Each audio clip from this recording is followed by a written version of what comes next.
Well, good evening, everyone. Welcome to tonight's Canadian Starships live stream. First things, housekeeping duties. Can you see me? Can you hear me? Let me know in the comments. We have Ken who's here. Good evening, everyone. Good evening, Ken. How are you doing? And Ken says, I can see you and hear you. Perfect. That gets the housekeeping duties out of the way right away. Hope everybody's doing well tonight. As always, if you are here in the stream watching, let me know by leaving a comment in the comment section. That way I know who I am talking to. We've got William Nelson here saying good evening. Good evening, William. Welcome to the stream. Tonight we're going to work on doing some more masking on the 1400 scale Enterprise E, and then we're going to move on to working on something to do with an Enterprise D something or other. So we'll get there. Danny is here. Good evening, all. Can hear you fine, Andrew. Thank you, Danny. Thanks for joining the stream. It's got to be stupid o'clock in the morning for you, but thanks for joining. I'm sure you'll be up until sunrise or something silly like that. We've got the tea Earl Grey hot in our Spockified Science Officer cup tonight. And I'm going to show you what I've done since the last stream. I've had some bonus streams this week. I had a Christmas night stream, and a Boxing Day night stream, however you want to say that. But we've gotten some progress done on that masking, so I'm going to show that to you.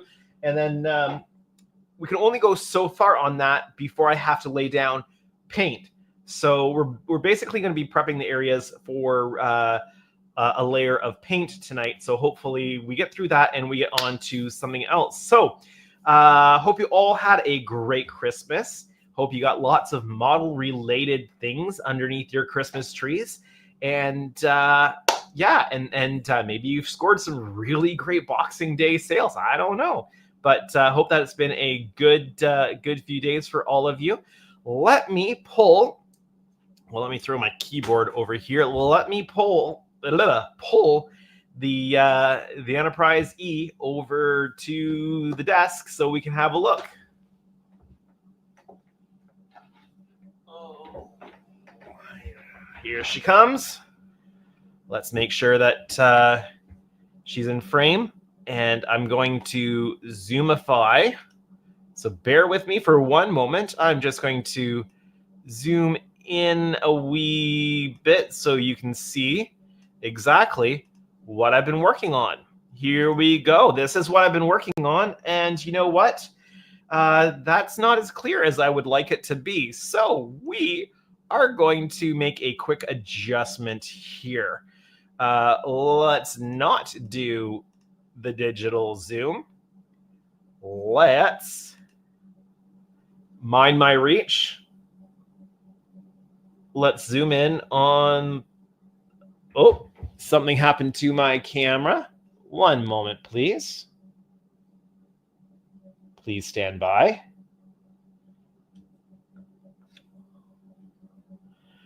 I must have touched something I shouldn't have when I was reaching up to the screen.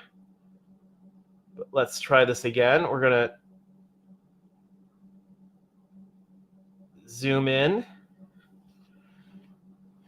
And I've done something again. It didn't like me.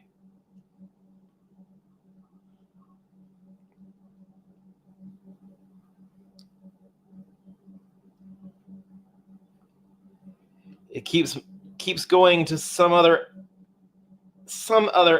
app on me.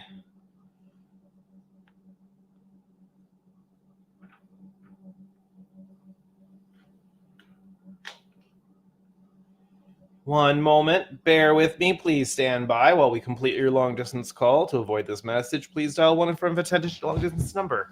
There we go. All right. So, that's still, I need to zoom out just a little bit. Okay. All right. This is in frame. Let me switch over for you here. So this is better. We've got we've got all the pinstriping masked off. Let me grab a handy dandy pointer here. Where is my handy? Here it is over here. So I've got all of this area pinstriped. Now you'll notice that although this is the color of the tape looks, the blue looks fairly dull. So what's happened is all of the pinstriping's been done, and laid down some first round Aztec pieces on here, and then this has been given a light coat of base color. And that's just so that all of this tape is sealed in. And as we put the gray over top of it, nothing is going to seep in underneath and mess up these wonderful pinstripes. These pinstripes really need to be the best on the ship. So we are doing that.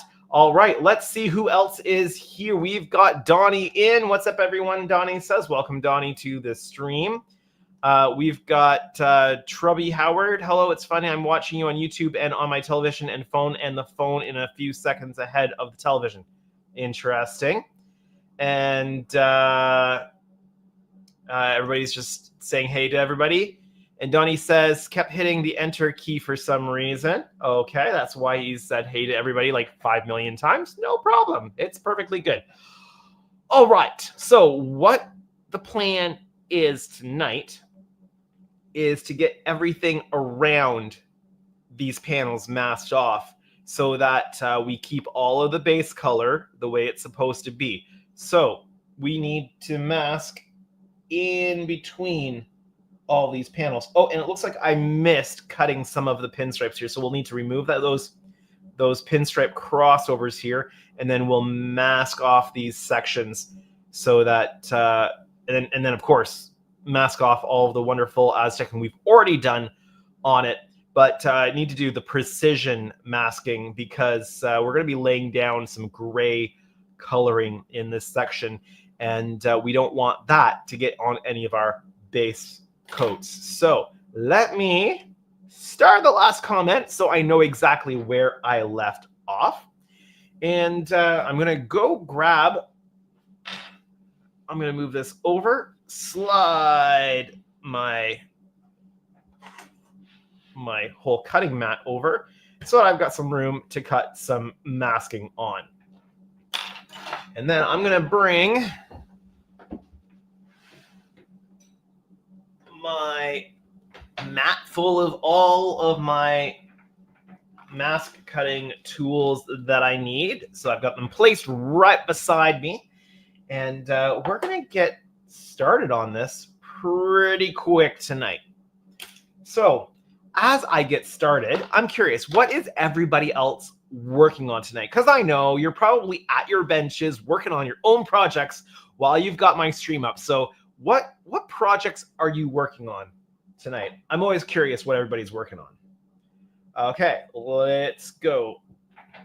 Let's start by cutting these masks that I forgot to cut because they've run all the way across so that they are perfectly lined up.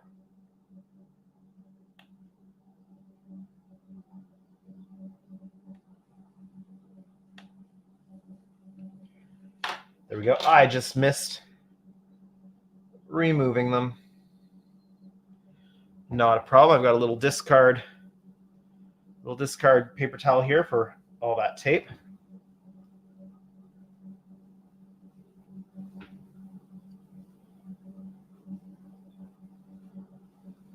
There we go. That wasn't too bad. Let me just give a really close look to make sure I didn't miss any more of those segments. No, I did not. So we should be good. All right.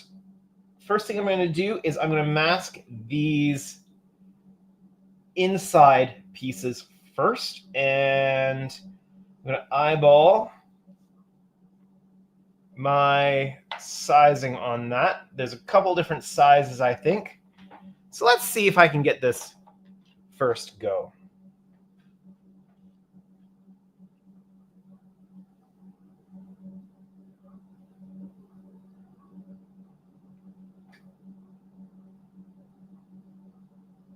I think that should be just about right.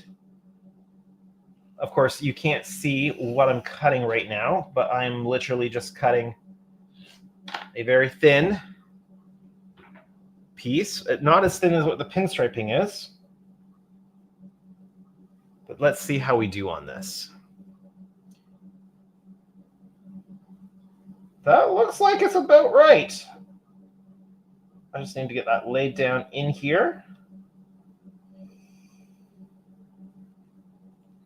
I'm going to lay it down just on top of the trench.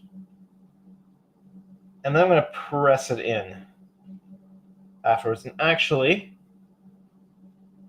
I'm going to go for a larger piece. Because if I can do the whole thing all the way around without breaking it up, that would be perfect. Let's see. Donnie said, working on the Walking Dead tank and getting started on the first video of it. Cool. And Ken says, Donnie, I sent you a Discord message. All right.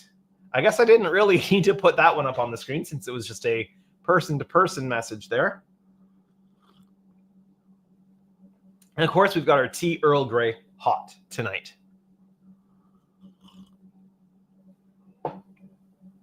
Ken says you would think Andrew has done this before. Yeah, once before. All right, where is my... I am oh, here it is. I was just missing my longer straight edge.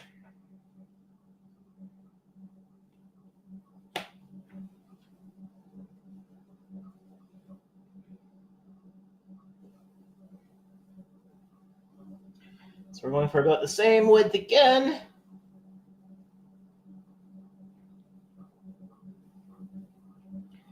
I got it pretty much perfect last time. Let's see if I can reproduce that this time.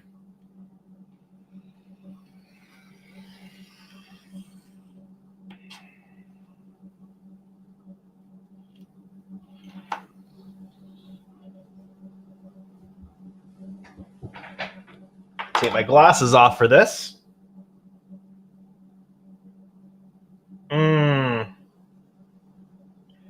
I think I got that one just a wee bit too wide. Let's try again.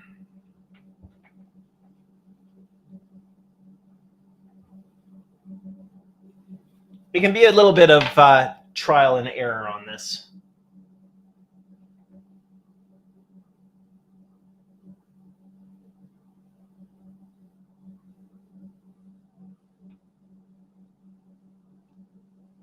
As long as it's not trials and tribulations.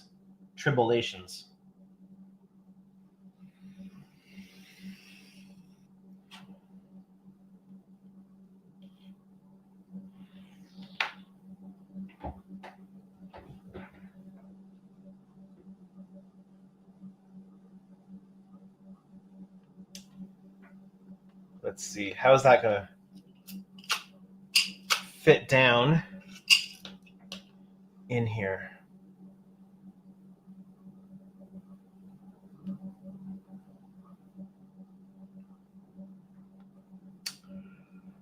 I think that could stand to be just a little bit thinner even still.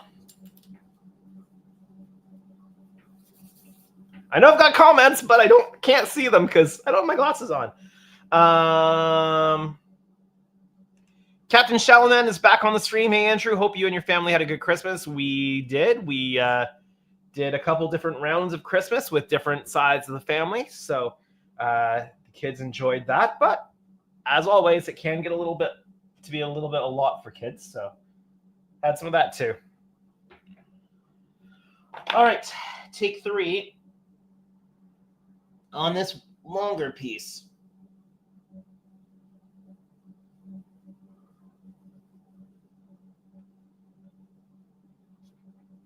Let's try this. 3rd time's the charm, right? That's what they say.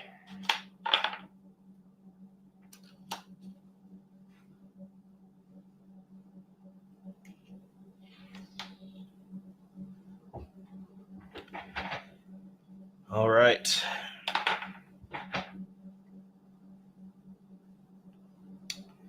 Oh, I think this is going to be better.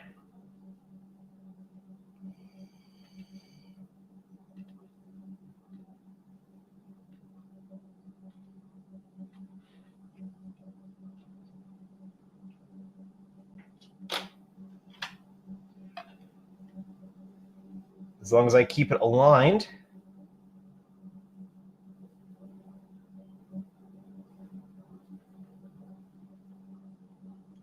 Misalignments are easy to happen.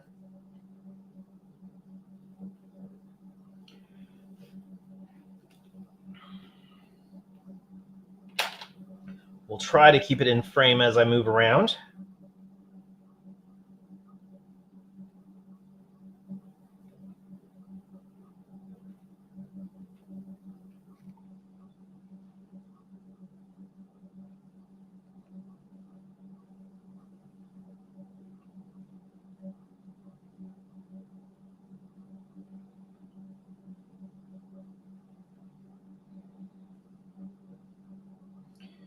Okay, my toothpick.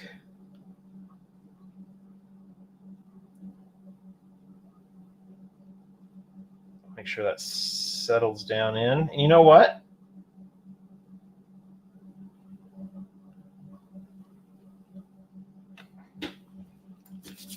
Let's go a little bit thinner.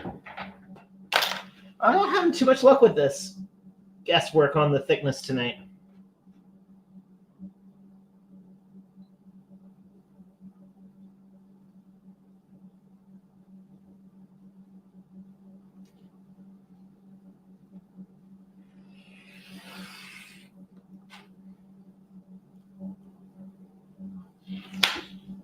One more go.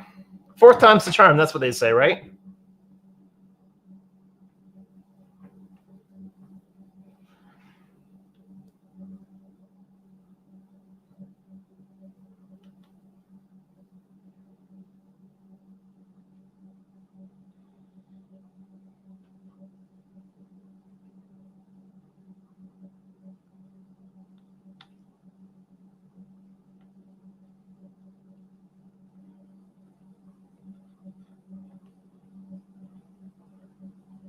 I think we've got it. I think we just got the right size there now. We'll see as we go around. Let's see. Chubby says, about how long do you think it takes just for this masking of the E? You know what? I have no idea how long it takes. It's going faster than it did last time because I know more this time, having gone through the whole process before on this kit. But it's still a very fiddly process. Like I really enjoy the masking set for this type of masking, but I've been really struggling with the masking set on the pinstripe areas, and so struggling with the pinstripe masking with the masking set, plus the fact that this is a multicolored pattern on here that I don't think the masking set was designed for. I've reverted back to doing my hand masking for certain sections on this. I'll still use the masking set for other sections, and I'll continue to see how it goes. But anytime that I don't like the results, or there's an end user issue, meaning I messed up, or the demands of making it as close to the studio model as possible mean that the masking set doesn't work, I will just step in and use 3M blue tape. So thank you, Captain Chalamet. And he also says, did you make a mistake when marking the E due to the line getting loopy near the end of the saucer? I'm not sure what you mean. Did you make a mistake when marking the E when E due to the line getting loopy? Oh, I see. Yeah, no, that just hasn't gone down yet. I see what you're talking about. I just haven't laid that part down yet. There we go. So big difference on this versus the last E I did. I didn't recognize or catch the fact that the Aztecing in these sections were multiple colors or tones. So we are certainly correcting that this go of the ship.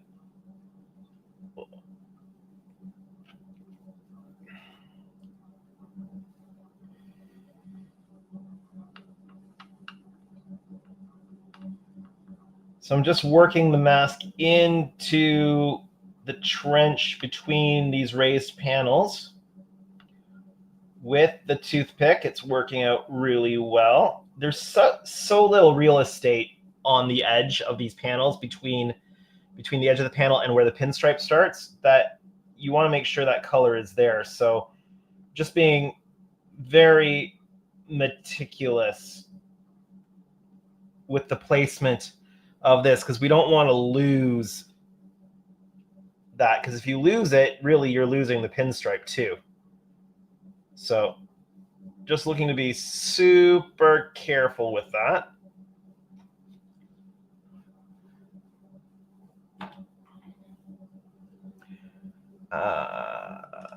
Just double checking to see if anybody was saying anything.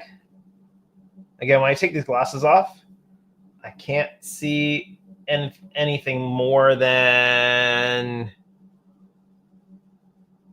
maybe a foot away from my face with any sort of clarity. But I can't see anything closer than that with any clarity with my glasses on. So I'm at that point in life where I'm going to have to probably get progressive bifocals. Apparently that day comes for all of us.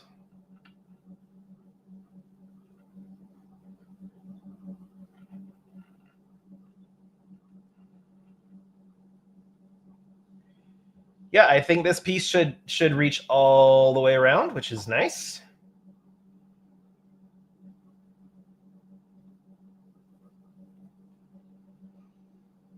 There we go.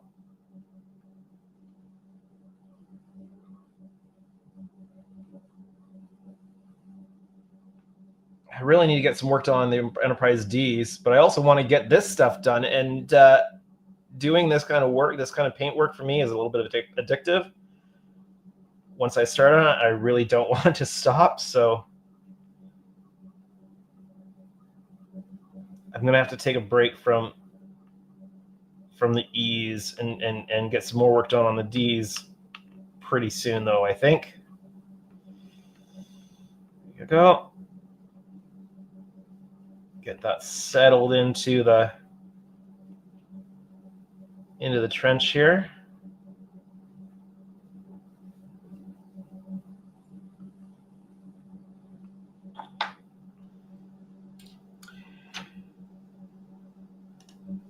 William asks, Andrew, are you using a mask design set? Yes, I am. I'm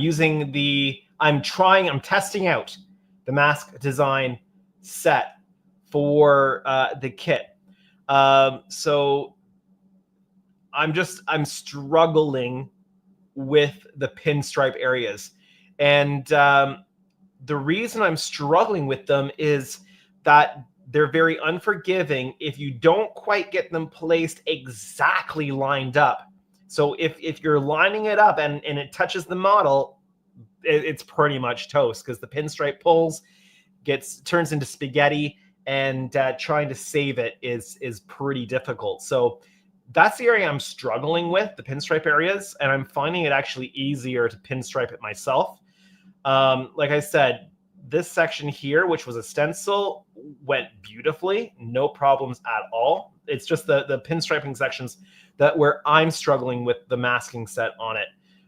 So what I'm doing is a hybrid between the mask design set and my own masking work. So I mean, it's definitely, if you don't want to go through the effort of turning this into this, then use the mask set. But I might suggest ordering 2 sets, so that if, or I should say when, you mess up placing one of the panels, you've got a backup to go to right away. So that would, at this point, that would probably be my advice, to order 2 sets. And I'll be talking to Gary and highly suggesting that instead of the black, that he cut these in a translucent vinyl to assist with the placement of them, so you can kind of see through as you are placing, because I think that would make it much easier to use. Captain Shelming says, all this masking, you have more patience than I do, as I would. Sorry, I'm reading around nacelles, okay? I'm reading around warp nacelles. So if I'm going like this, that's what's going on. All this masking, you have more patience than I do, as I would go mad trying this, which is funny since I am carving a pre-Dreadnought battleship out of plywood block. Cool. I find it oddly relaxing. I was commenting on this last night on the HTM stream. I find it oddly relaxing and restful to do this high detail fiddly work.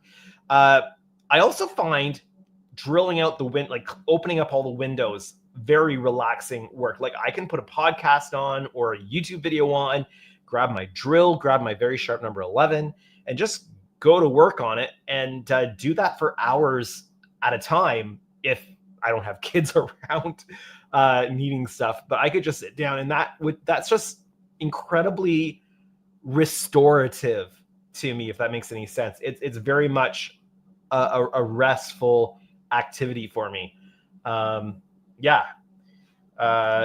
Let's see. Trubby says, go for no line bifocals. It just take a little bit of getting used to, but I think you will like them. Yeah, I'll go with like the progressives where you can't tell that they're bifocals. But I need to just take the time to book an eye exam. Funny though, my eyes were perfectly fine with the close-up stuff with my glasses until I had my last eye exam. They put the drops in, my eyes went all dilated for the exam, and then after that I could not see up close with my glasses on. So it's been since my last eye exam that I've had the trouble with it. So I'll definitely mention that to my eye doctor when I do get around to getting an appointment and getting in, because I find the timing of that a little bit suspect. I mean, I'm not a conspiracy theorist or anything. I'm not saying that the eye doctor did it to me, but there must be something going on with my eyes with the dilator that they use or something. So, all right. One pinstripe or one panel separator down. I don't know that this is going to be long enough for this panel. I think these ones need to be a wee bit narrower. Actually, I think all of those need to be a wee bit narrower than the main one here. So let's cut some fresh pinstriping. After I check this next message, old me one. Hey everyone, sorry to be off topic. I started working on the Helios D and I've got a piece of the star drive warped up slightly. Is that a pun? Anyone have a suggestion to straighten resin? Piece of the star drive warped up slightly. So old me one, take a picture, and then if you're on Facebook, find me, find Canadian Starships, and send me the picture through Messenger. That way I can actually see what's going on. And if I can see what's going on, I'll be able to give you better advice, and so will the hive mind. Because then I can pop that right on screen. Everybody can see it, and we can definitely see what's going on there. Tell you if it's fixable or whether you need to contact Daniel to get a replacement part. So find me on Facebook. Find my Canadian Starships page on Facebook. Just search Canadian Starships, you'll find it, and then send me a message. I'm just going to switch over to my Canadian Starships profile here so that I get the message right away. Let me know in the YouTube chat when you've done that, because it may come through as a message request, which it may not show it to me immediately. I might have to go looking for it. But yeah, so send me that message, take a picture, send it through to me on Facebook. We'll have a look and see what we think. Sound good? All right. Okay, on this one I can use the shorter piece, which is so much, it's easier to cut the pinstriping in shorter lengths than it is to do it on the longer lengths.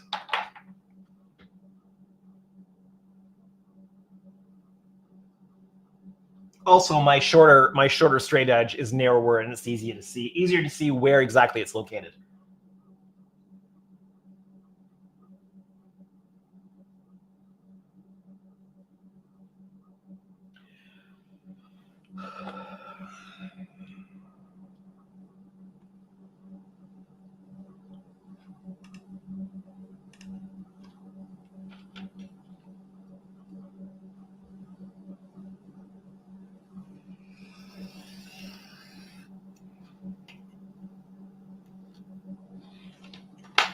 Also, just as I'm cutting this,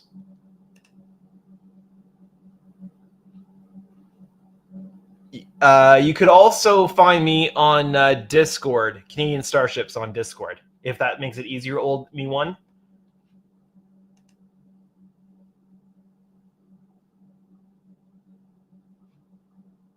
I'm just checking to make sure I haven't missed anything. Any messages coming through?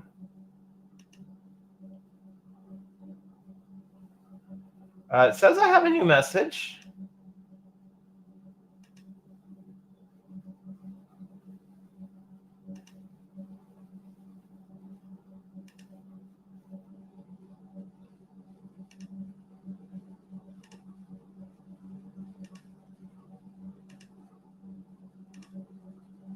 So I'm just clicking through to make sure I'm not missing anything.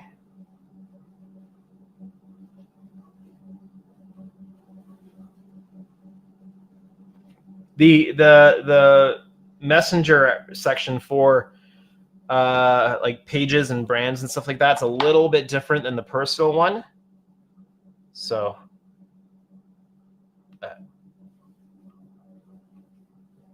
remembering where everything is on the different profiles, it can be challenging.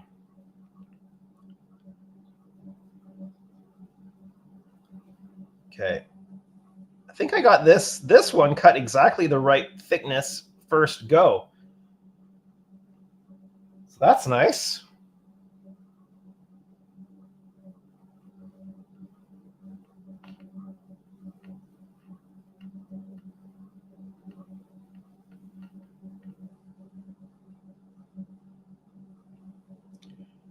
All right.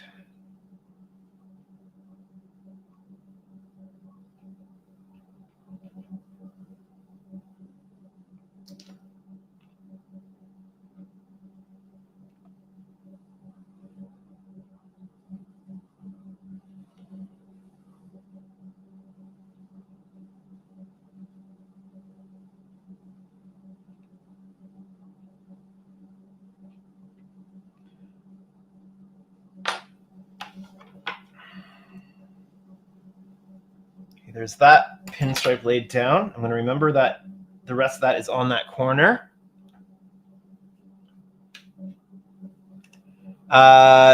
Old me one is saying pulling it out to take a picture. Please hold. All right, we will hold. I don't have any hold music for you, but we will hold.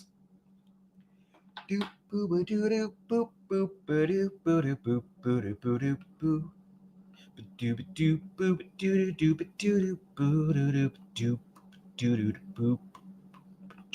boop boop ba doop doo doop boop boop boop boop boop ba doop doo doop doop boop doop boop boop boop ba doo doop boop ba doop doop doo ba doop boop. There's your hold music. All right.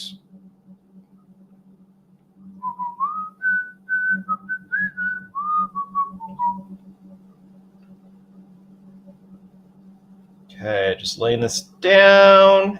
There was one little section there that was giving me some trouble, but it looks like the rest of it's going to be okay. The toothpick's just pressing it down into the trench.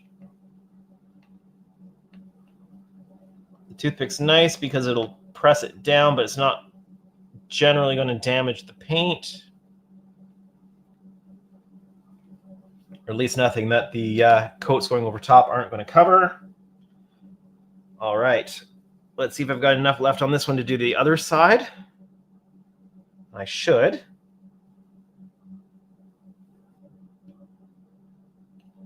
And it looks like my hands are in the way. You might just have to put up with that for a few moments, because I need to be able to see what I'm putting down. If you get what I'm putting down here. And I forgot to press it down into the first section. And it looks like I've got a message coming through. My watch is telling me I've got a message coming through, so I will check that as soon as I'm done laying this piece down.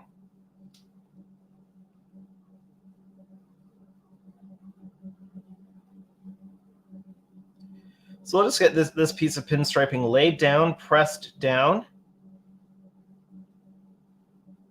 filter overflowing, and then we'll check the message. And we'll see what we, the hive mind, can come up with.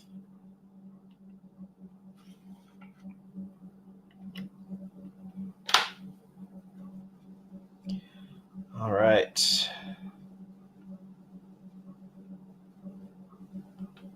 This secured down into the trench. We don't want any paint seepage. There we go. That should about do it for that one. Okay.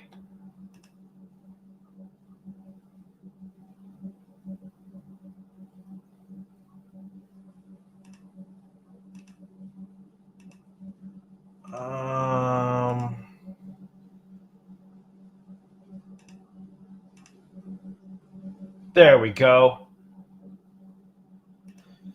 Oh, okay. I see what you're talking about.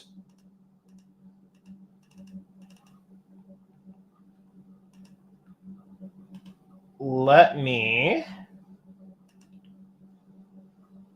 copy the image. Let me throw it into my software here. Oh, I need my software on screen before I do that because I opened up Discord to take a quick peek. Let me throw that in here. All right, so this is the picture in question.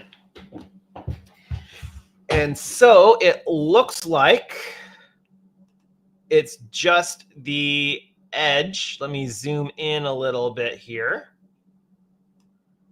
And let's bring this over.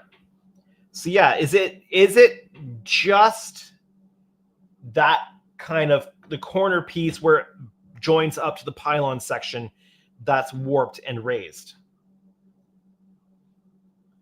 I'm just going to wait for a response to come through.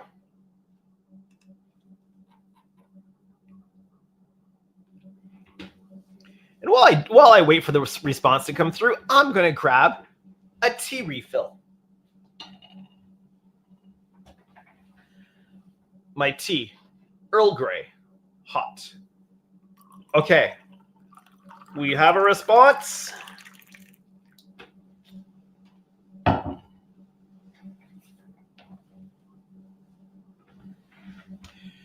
So the response is yes.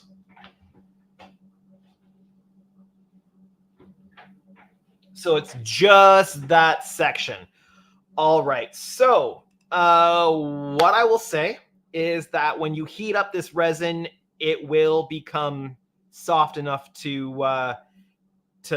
remold. So take a you'll want to be careful with this, but take a heat gun and apply heat to it on a flat surface. Heat it up a little bit, and as it heats up, press it down. But just be very careful how much you heat it up, and heat it up, press it down against the flat surface, hold it while it cools. And you may have to repeat the process a couple times. I left one of the saucers out in the sun to dry, and it got a little bit too warm, and the back end came down. So I've actually gone through this process to reshape the back end of one of the saucers. So it's pretty much there. I think I might still just have a wee bit of tweaking to do on it, but you can heat this stuff and reform it. So give it a shot with the heat gun. Just be careful how much you do it. Don't overdo it. Just play with it. Heat it for a little bit, and then see if you can press that down.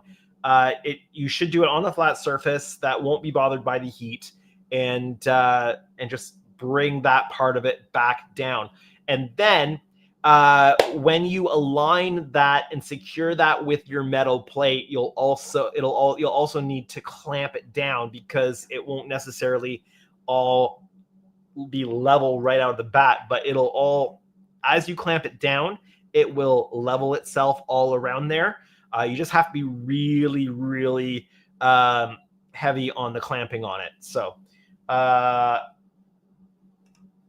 Ken asks, does the resin get too hot to touch while reshaping it? It can. If you heat it too much, that's why I'm saying be cautious how much you heat it, and it's going to take a little bit of trial and error. So start very conservatively on it, and only heat it up to enough to the point where you can get it to sit back down flat, and then for it to cool, and then hopefully it'll remain in that flat section. And you may need to do that process a couple times before it actually is fully flat. So if it's too hot to touch when you're heating it up, you're probably heating it up too much. So that should help you on that. All right. Where is my mouse? Which screen is my mouse on? There we go. All right. I hope that helps. Okay, where did I leave off? So I've got this pinstripe done.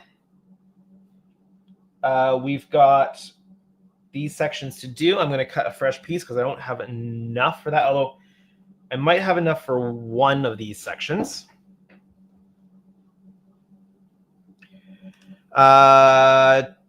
Old Me One says, 10-4, curious to see how this resin holds up over time. Thanks, Andrew. Oh, and one more thing. Do you know where I can get some window masks? I cut my own, and I have shipped a few sets out to people who need them. So if you've got a cutter, so if you've got a Silhouette cutter, a Cameo or one of their other Silhouette cutters, and use Silhouette Studio, I can send you the digital files. If you need physical copies of them, I can do up a set, and Canada Post is operational again, so I am able to ship them out again. So if you need a set of window masks, I can either get you a digital set for free, or I can do I can make you a set. It's just $20 US to cover my cost plus the shipping wherever you happen to be. If Canada Post has not put their pricing up since I sent the last batch out, shipping to the States, if you happen to be in the US, shipping from Canada on them to the States is about, I think it's about $11 or something like that. I would have to double check. what that is, but it's not horrendous, and I'm just charging $20 US to cover my cost on making them for anybody who needs them. I am not a mask maker, and I am not looking to make profit on them at all. So, and I have gotten confirmation that some of the people I sent them out to have received them now, which is nice, because they got sent out literally just days before Canada Post went on strike. And unfortunately, they were all out of country, and none of them left the country before Canada Post went on strike. So they were just stuck with Canada Post.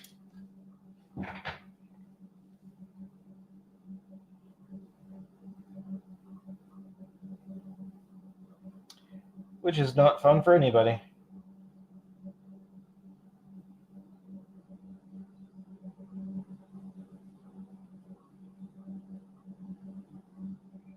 And I should say there's no warranty or guarantee on those masks, because I'm not a mask maker. They're just the masks I made for my own use, and I'm happy to share them.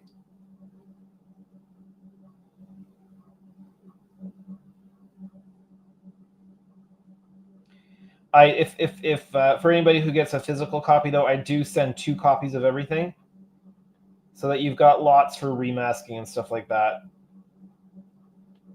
Or on the chance that I've miscalculated and didn't add enough on one set. That way I'm not sending too few window masks to anybody. I would hate to miscalculate that. Oh, I'm going to have to cut this one exact. I just realized.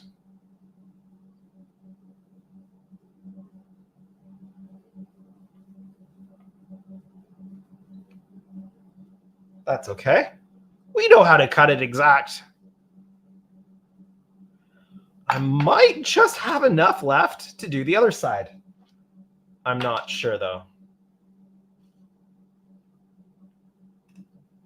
Oh, well, that's one way to pay for them. I'll take a set. Okay. All right. So DM me your address, and I will get a set cut up for you here in the next few days.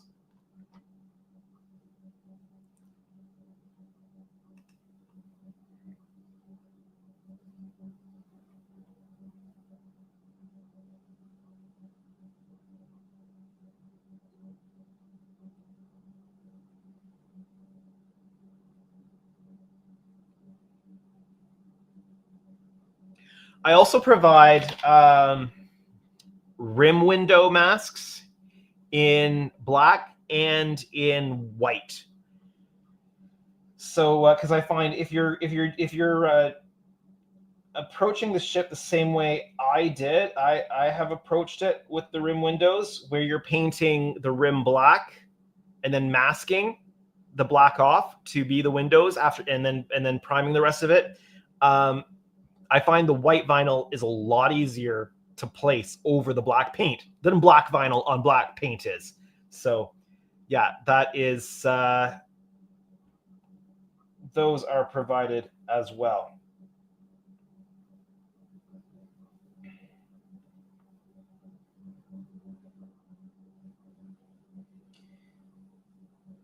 I will need to, I'll need to cut some vinyl and like cut off the rolls, because I'm near the end of the roll. It gets really tight near the end of the roll. So I'm going to need to cut it off and let it sit for a few days before I cut it, just so that it cuts properly in the printer. So it'll be a few days, and then I will get those cut and sent off to you.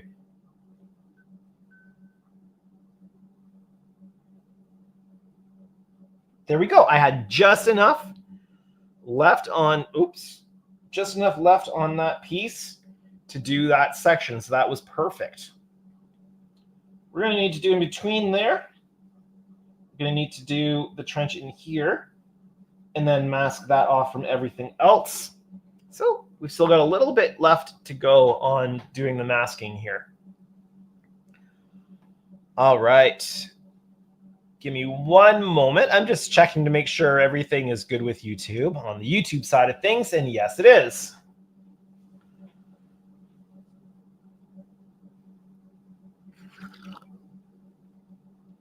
I've got to say, so I did 2 bonus streams this week. I did a Christmas night stream, and I did a Boxing Day night stream. And so on the Christmas night stream, I was completely on my own, and on the Boxing Day night stream, I had Jordan producing for me for a while. I've got to say, it's so much nicer when I've got a producer. When you like last what day is it? Boxing Day night. It was so nice, and then like back to doing it on my own. So yeah, but that's a really nice benefit of being part of a modeling group where people are willing to help you out. Also, it proves that Jordan and I are 2 different people. Devin says, hey, Andrew, I told YouTube to notify me before this officially started, and it didn't. Hope I didn't miss much. Well, we are roughly 52 minutes into the stream out of 120 minutes. So you still got half the stream left. So hopefully you're good. We are masking up. I almost hit the big bad red button by mistake. Oops. Everything's still good. We're good. Okay. I don't know why I almost hit the big bad red button, but I almost hit the big bad red button. That would have been big bad. I think the red drew me to clear the comment. I don't know why, but we almost had a preemptive end of stream there, but we're good. All right. Yeah. So if you're just joining us, I am preparing this section for the first coat of color. So what I did was I masked off all the pinstriping. I masked off any Aztec panels that I want to be the base coat color. And then I gave it a very light spray of base color to seal those in so that we don't get any paint seepage underneath those masks. I am now prepping the area to have the first coat of this coloring go down, which is going to be the Aztec panel color. And I'm actually going to do 2 passes of that Aztec panel color. I'm going to do 1 coat, which will give a lighter version of this color, similar to what I did on the edge here. And then I will go and do a second coat and do a bit of a heavier coat on that. And that'll give me more similar to this coloring of these ones here. So we'll actually get not 3 color Aztecs, but 2 colors and 2 tones on one of the colors. So that should work out quite nicely.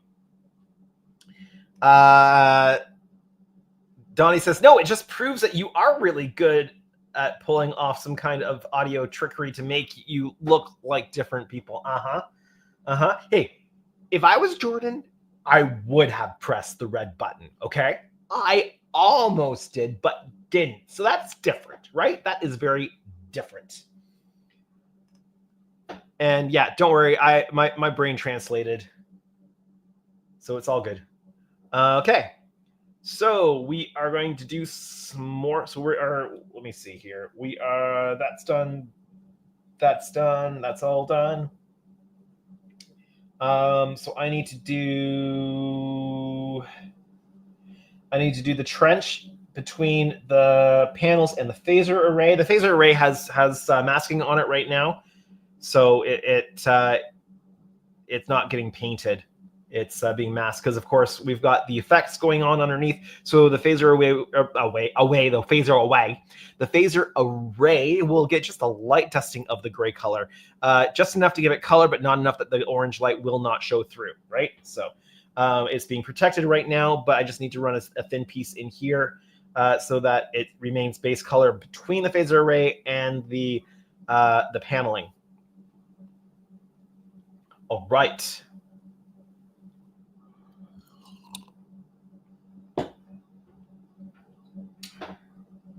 Let's see if one of these pieces will do. It might be too much. I might need to go a really thin piece. And it's going to have to be the long piece, so it's going to be the harder one to cut. Let me shove the ship to the side for a moment. Get this where I can see it a little bit easier in the light. You may see the top of my head again, or the side of my face.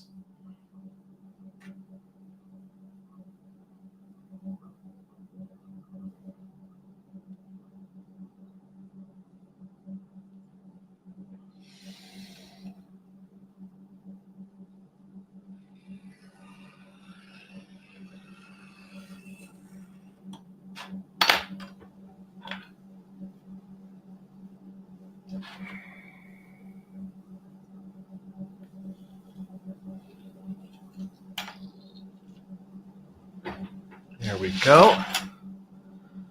We'll bring the girl back to the center stage.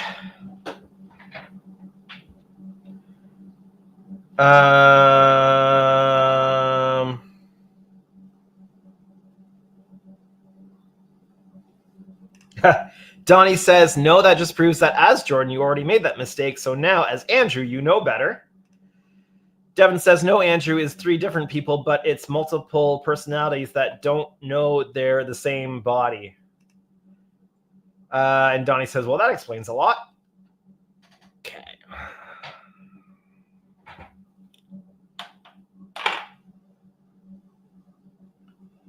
This might still be too thick.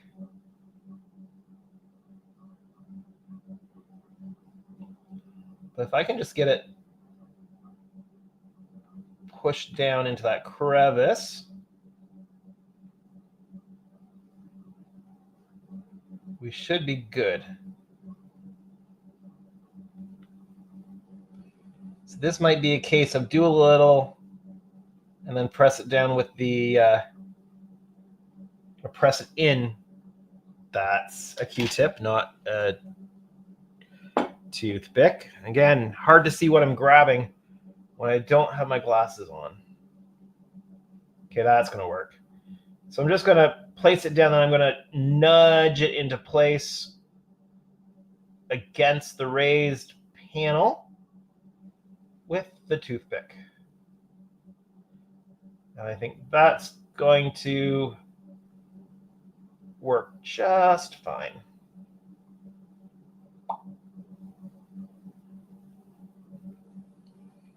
You know, I was thinking I'd have time to get to the D tonight.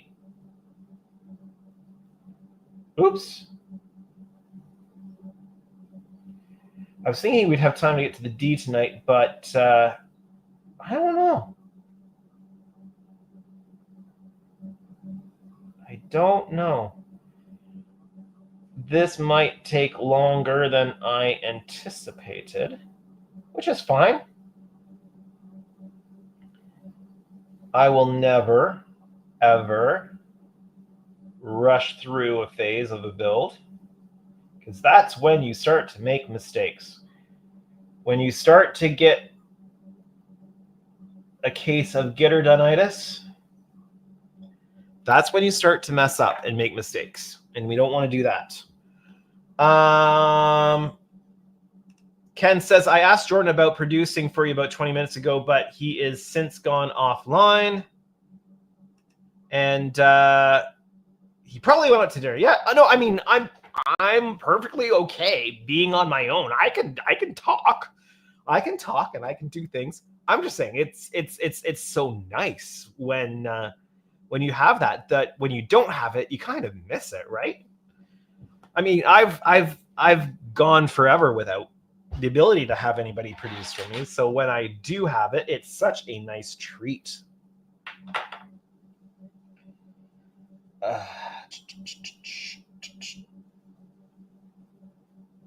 And when Jordan's producing, we tend to get into the minutia of Star Trek stuff, right, or sci-fi stuff. So it's always some fun conversation.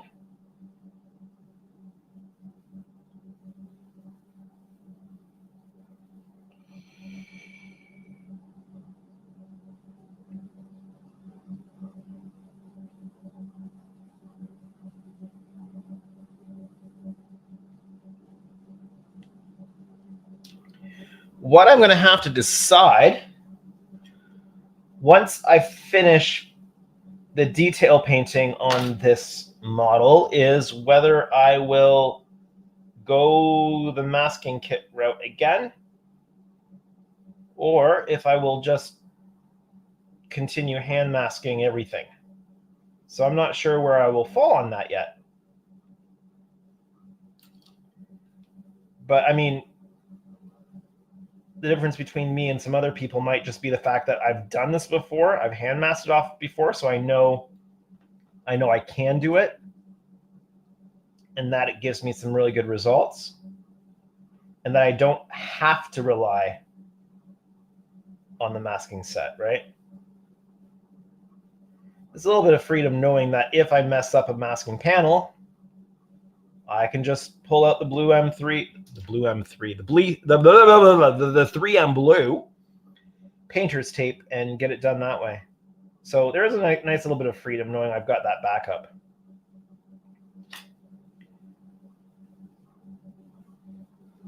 And I'm sure that some of the issues I'm having are just me issues, but they might be issues other people have too. I don't know. I've seen some great results with the masking set.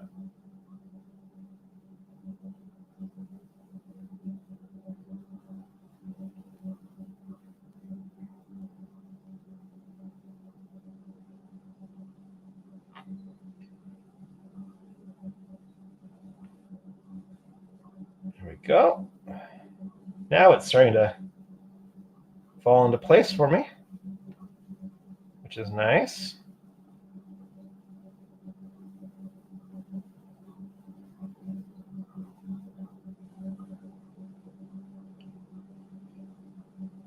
This piece is a little bit fiddlier. Yes, that's a word, fiddlier, than I expected it would be, but it's going on okay. Let's see. Devin says, I got gitterdonitis before Christmas week on my E and forgot to spray one side of one nacelle on the second layer of Aztecs and ripped off the unused mask. Yeah. So what did you end up doing with that? Ken says, oh no, Devin, what are you going to do? Well, exactly what I asked. Let's see. I got Gary at Mask Design to plot and ship me a replacement sheet. I don't have the confidence in myself to replicate the other 3 sides precisely enough. Good thing I'm taking a multi-week hiatus. Yeah. So I haven't really looked at the nacelle masks on the kit yet, so I'm not familiar with what they're like. But yeah, when you're rushing or you just want to get through a stage or whatever, that's when the problems can creep in, and you can just like face palm because you just forgot something. Like when I primed one of these and forgot to mask off the phaser array, and I had to clean the primer off the phaser array and then mask it and then reprime that section. That was one of those, I had a window of opportunity to get the mask, the primer on with the door open and stuff like that, and I wanted to do it, and I just didn't think it through enough and missed that crucial step. I'm gonna have to pull this off and redo this whole section here.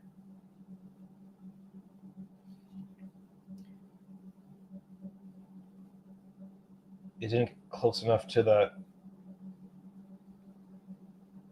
panel.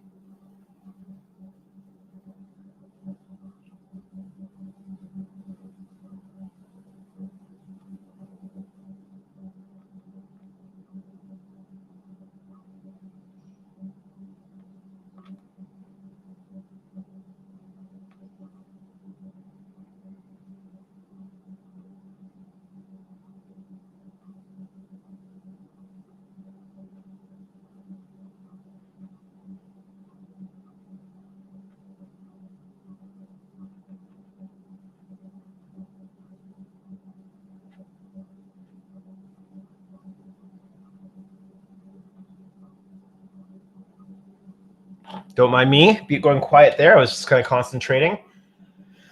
Devin says, for such a complex shape, they go on nicely, better than the secondary hull masks. They aren't designed with the pylons glued on in my mind, so you have to shove it into the inboard crease, which is no problem.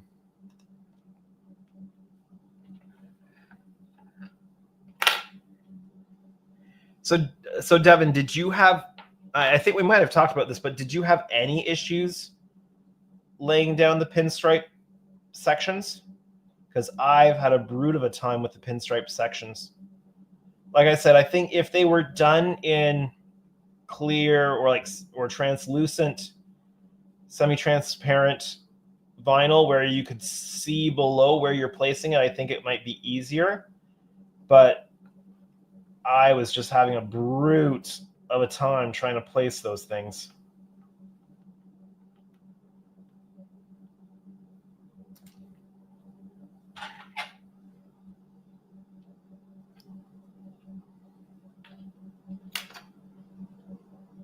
Okay.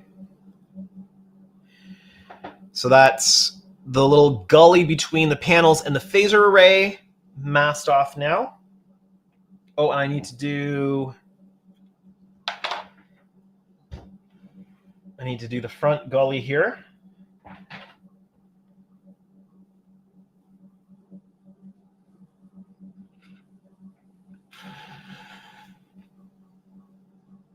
And I'll get to that chat here in a moment.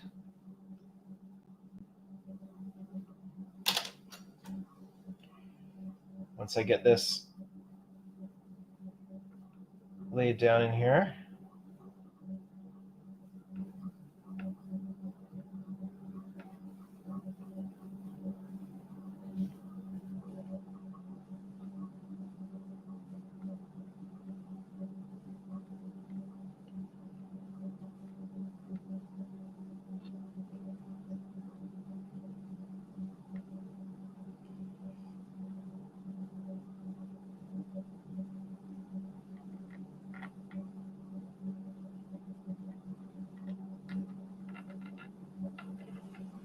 And I think the masking set certainly can get you, say, 90% of the way there.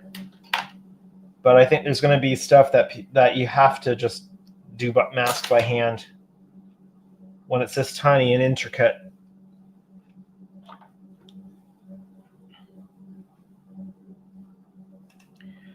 Devin says, I had some things where they partially spaghettied, like you described, but I caught them fast, so it wasn't bad. Only took some minor correction and straightening and some fighting the weeding, yeah.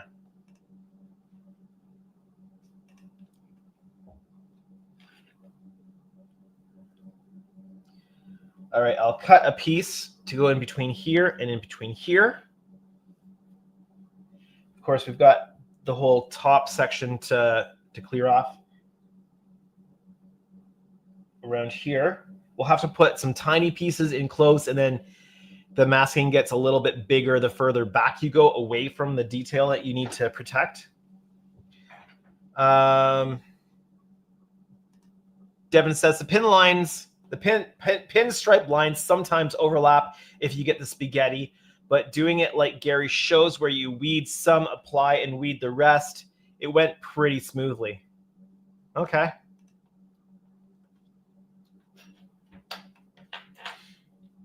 All right. I don't need the massively long pinstriping this time.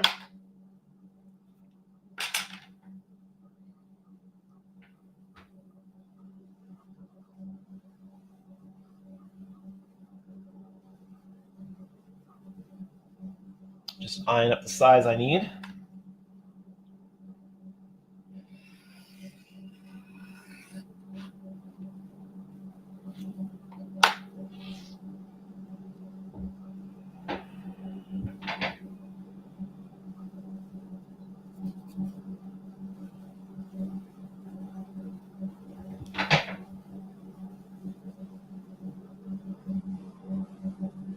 There we go. Think I got the sizing on that one right the first time. It's always nice when it goes right the first time. Skizzers, here they are.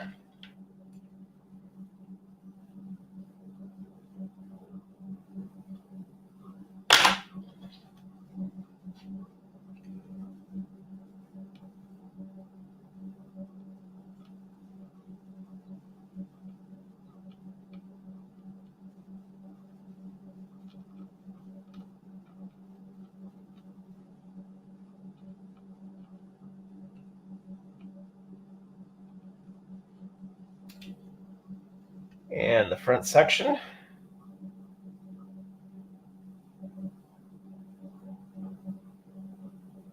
Front section doesn't have to be quite so precise as far as the bottom of it goes. It does need to be precise as far as where it lands with the upper panel.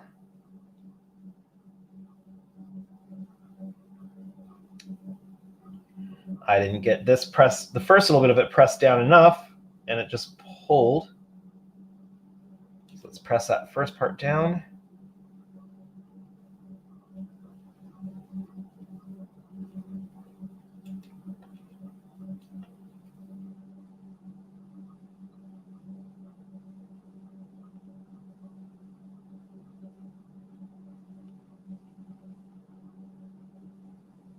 Go, and we'll chop that off.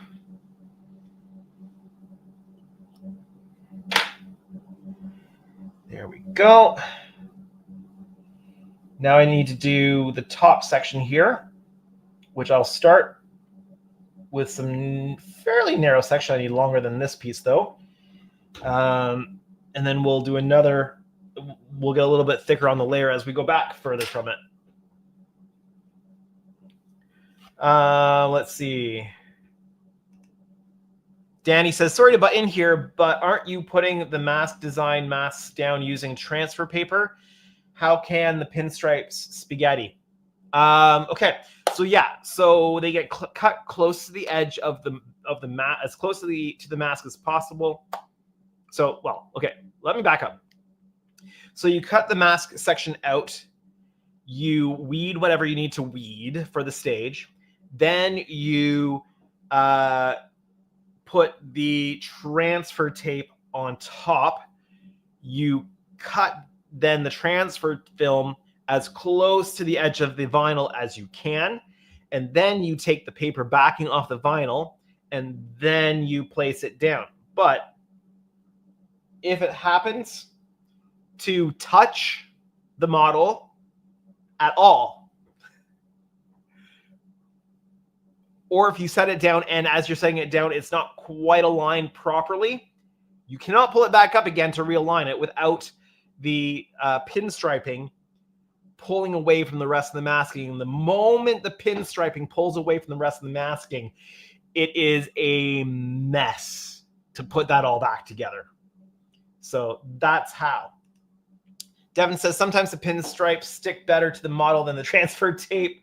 So when you apply it to the hull wrong and lift it up to correct it, they peel away. Yep. Devin says it often takes first try precision. Yeah, gotcha. Oh, and then Danny said gotcha. William says, I'm getting ready to start working on my Enterprise E. Can you tell me what size drill bit you use for the windows?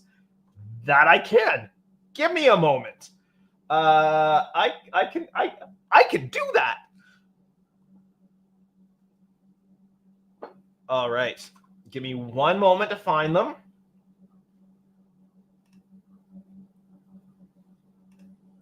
Okay, so if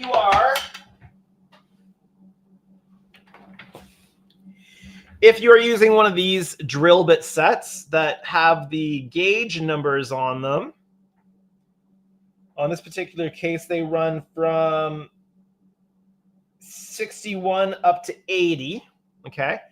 61 being the largest size and 80 being the tiniest one. These are the window numbers, the gauge sizes that you're going to need. And let me do this for you as well.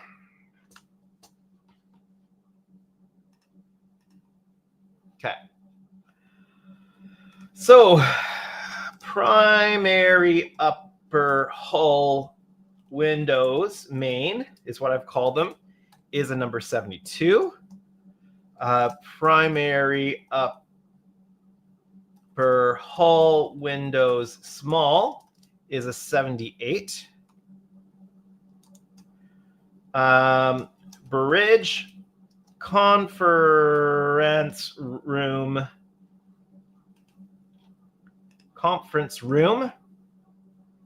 is a 79.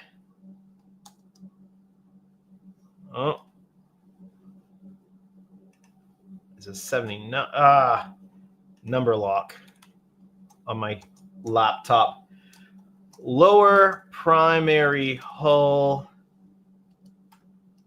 77. Secondary hull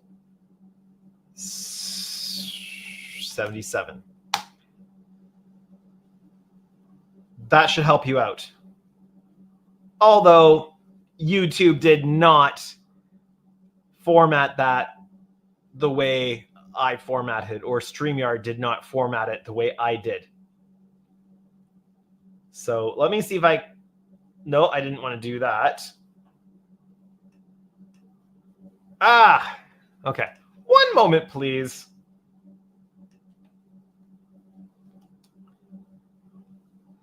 Let me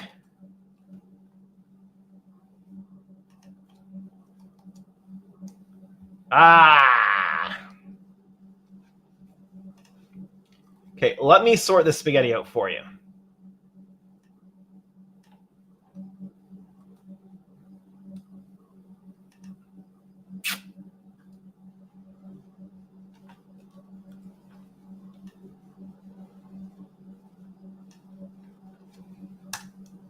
Okay, here's the first one.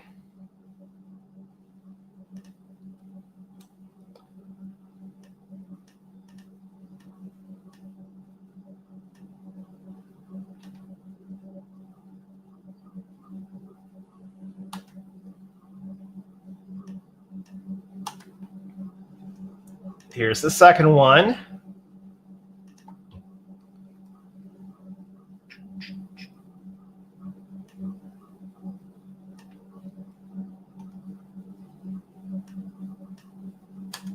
Here's the third one.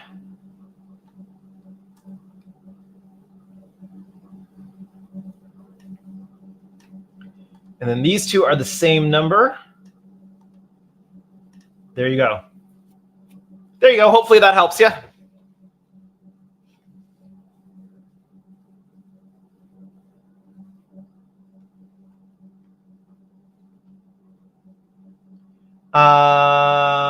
Let's see what else is here. Devin says, how rough is your paint? I take some 3000 grit on my paint to make it smoother, but still matte, but the smoothness prevents that. The smoothness prevents that sticking. I'm using the Vallejo Air on this, and it goes down quite well, actually. And then once you gloss coat afterwards, that will help even out any additional stuff. It really smooths out anything like that. I'm very careful about polishing because I don't want to damage any of the fine detail painting. But the gloss clear coat helps level, especially when you're doing multiple layers here with the Aztec, so that it really helps level that out. And so does your matte coat once all of the decals are on. Danny says Vallejo also has these drill bits. They come in a smaller packing, but the packaging is orange. Okay, cool. Look for Vallejo microbox drill set. All right. William says, thank you. It does. Awesome. Danny says, I just went smallest of these drill bits and used my number 11 blade to cut them to shape. Go small, and working your way up prevents you from oversizing your windows. Yeah, he says, unless you have insane window skills like Andrew. Well, I just found the right size, like the bit that worked best for the particular size of windows, and I recorded that down so I could have them for next time. Because if you don't want to go too big, you want you want the drill bit just to be a little bit smaller than the window, and then you want to just be able to clean it up with a really sharp number 11 blade, and get yourself some packs of like high volume packs of number 11 blades, because you want them to be super nice and sharp when you're cleaning out the windows. They dull fairly quickly. Like I use maybe one blade for maybe between 5 to 10 windows, sometimes less. So just make sure that you're using that you get a nice supply of sharp number 11 blades. A lot of people, now I don't have this problem when I'm doing the windows, but a lot of people seem to break their drill bits. If you're careful with them, don't bend them, don't use them to saw or sand or anything like that. They should last you a good long time. I tend not to break the drill bits on these. I discard them because they go dull. That's the problem I run into. The drill bits do go dull after doing who knows how many windows. I don't find that they break for me, but a lot of people apparently go through a lot of them. So especially when you're first doing it and you are just kind of feeling out how to do it for the first little bit, make sure you have a few sets, because you may run into that issue of breaking drill bits. Like I said, I don't seem to break them. That might just be unique to me because apparently everybody else does. I don't know. So just based on what other people have said, might be good to have a few sets of the drill bits on hand, especially when you're first starting to get the feel for how, because there is also a little bit of a learning curve. So if you've got a spare or an old saucer of a D or an E or something like that, try it there first, get a feel for it, and then go and do it on your kit. Let's see.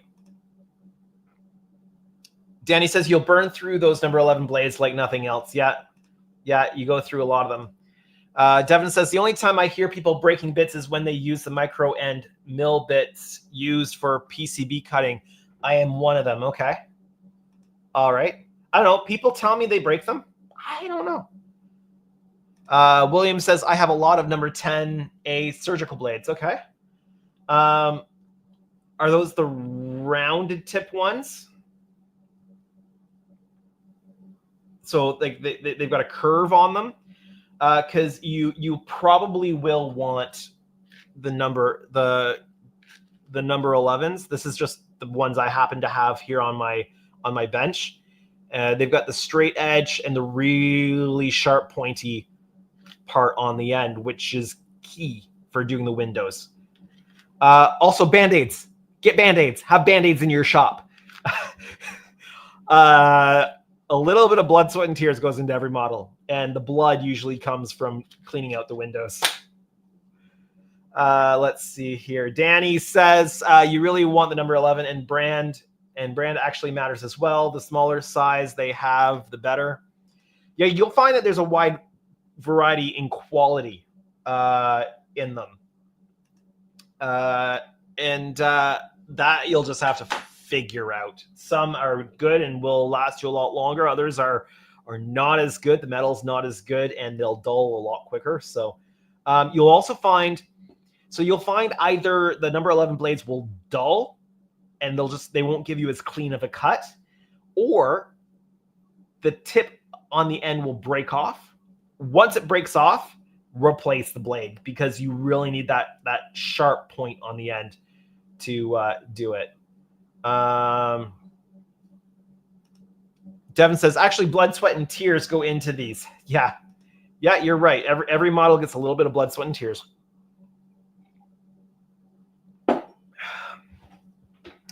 The tears come when you've gotten that gitterdonitis and you've accidentally forgotten to do a step that was important. Yeah. Did I cut that? No, I didn't cut a new piece yet. I need to cut a long piece. No. Do I need to cut a long piece? I probably need to cut a long piece.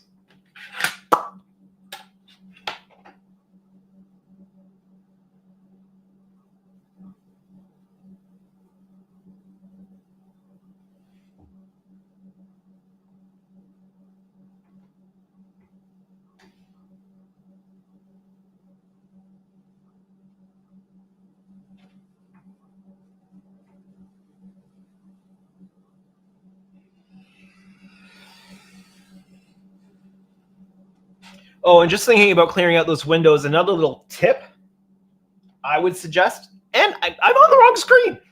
Sorry, it's just a service I provide here, free of charge. So another tip is to have 2 on the go. 2 number 11 blades on the go. The reason for that, let me get my face cam back up in the corner.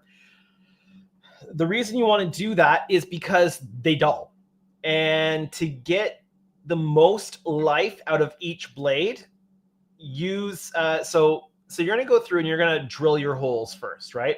So drill your holes. The smaller windows, you're just going to have a top and bottom hole. The longer windows, you'll have maybe 3, maybe 4, depending on how long the windows are. But there's really 2 stages to clearing out the windows. The first is simply breaking the plastic between your drill bit holes. So you can get away with using your more dull knife just to break up and clear out that first little bit.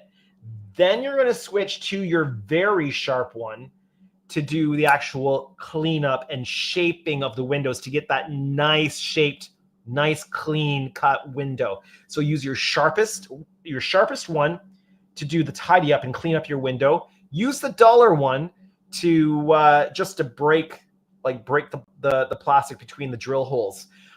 Then when your sharp one gets too dull to do the cleanup work, discard the dullest one, put a fresh blade in, it becomes your cleanup one, and then your cleanup one becomes your break the plastic between the drill holes one. So that's just a little tip.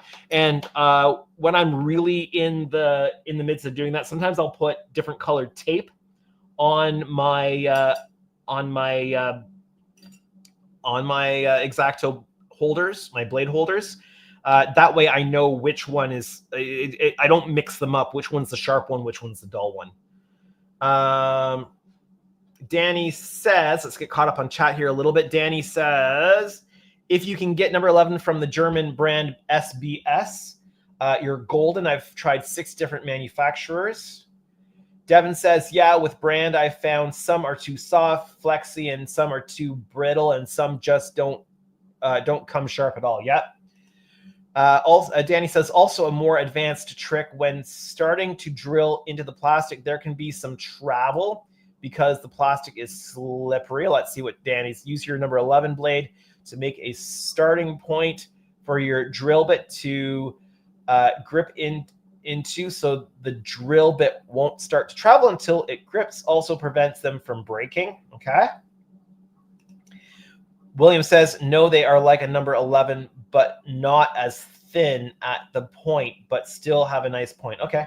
Well, I try them if they work, but really like the smallest point, the thinnest blade, especially on Enterprise E windows, because they are a fair bit smaller, are gonna serve you well. So a thin pointy blade is going to serve you very well.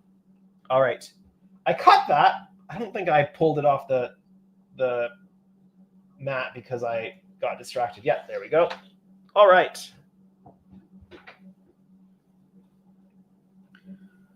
Going to lay this down. Starting over here. Oh, I don't need that much of a tail on it.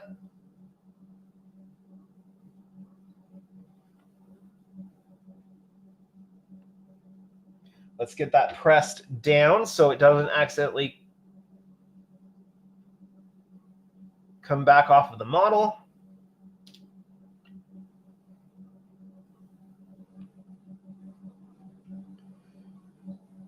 Now what we're doing here is just the first level. The thinner the tape is cut, the better it goes around these curves. So just like when I'm masking off the phaser arrays to paint them, or other areas that are tight curves or really fiddly, I go really small mask right up close to the part I'm going to paint, and then I move back from there.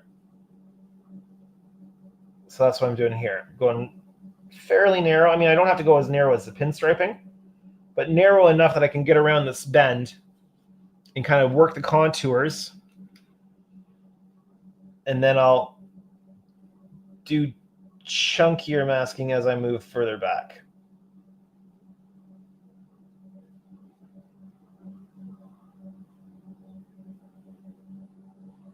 There we go. We're around the difficult spot.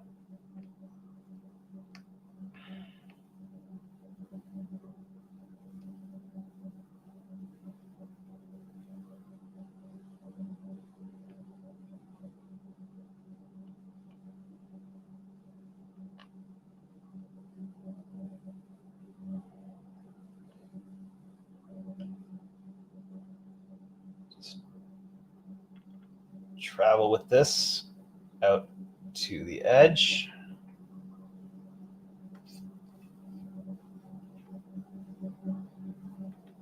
Just like so.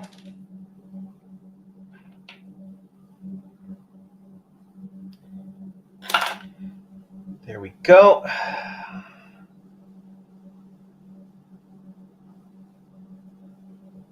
And then we're going to do a little bit of fiddly stuff. Let's see if I've got some small sections here.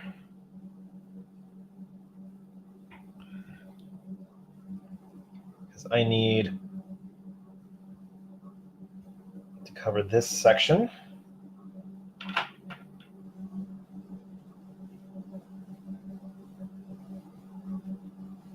I just need a small little bit. You may not be able to see on camera, but there's just, with this piece coming straight along here and then this piece coming up, there's just a little bit exposed here that needs to be covered on both sides. So we're just going to use a little piece here. Work it in.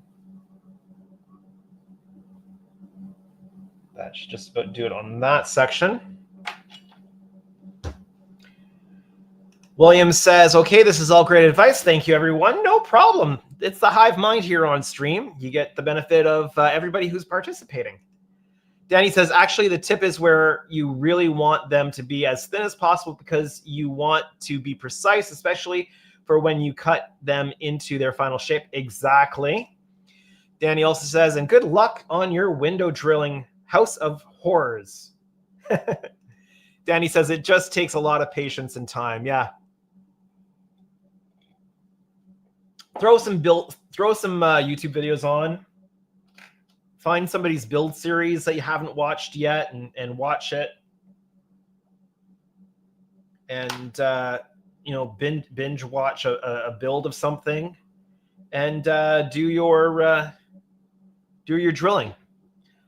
Well, just make sure that you're binge watching somebody who actually talks during their videos, because you don't want to have to be watching the screen when you're doing that. You want to be more listening than watching.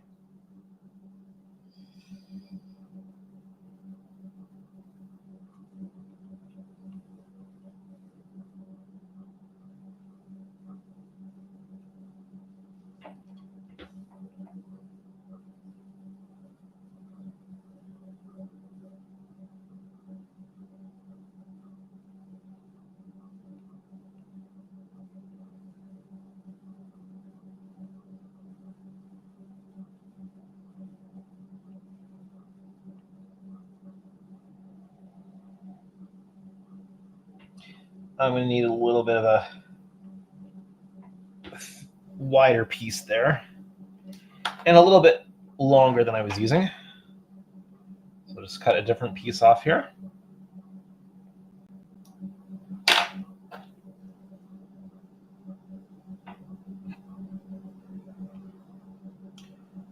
On that note, what do you guys all do what is something that you do while building? Do you listen to music? Do you do what I do and play YouTube videos or catch up on TV shows that you don't really have to pay too much attention to? What does everybody do when they're building? Let me know in the comment section. Let's see. Dash says, I'd say look into flash blades. They are super thin and very flexible. They are meant to cut flash on parts. They might work well for these fine things. I don't know though that you would want flat overall. You don't want too much flex. Danny says, Andrew, have you seen Uncle Lou's USS Doritos build? USS Cerritos. Yes, I've seen it. I've watched it.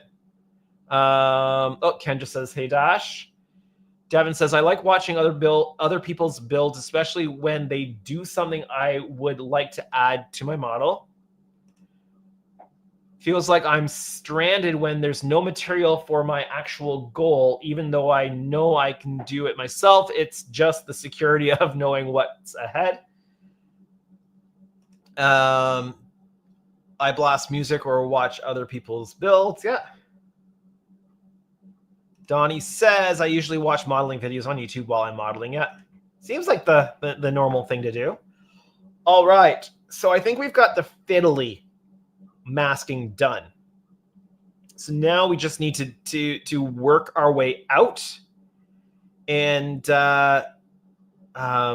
just make sure that we've got everything else covered, which is a chore in and of itself. I'm going to put a few not so thin pieces along here and here, and then we'll transfer to the delicate tape to mask all this stuff off. And actually, I'll run a wider piece of blue up here as well, and then again move to the delicate. Right now I've got yellow frog tape for the delicate stuff. I've also used the 3M purple stuff. It just depends on what I've got in the shop. In the case, that was odd. In the case of the delicate tape, both brands seem to work well, but I don't like the frog tape for any of the other stuff. The 3M blue is my go-to for like this type of stuff. All right, let's see what we can do. Let's get a bit of other tape going on here. So we're going with pretty much the widest I've been using here. It's getting all tangled. It's a problem with tape. It sticks to itself.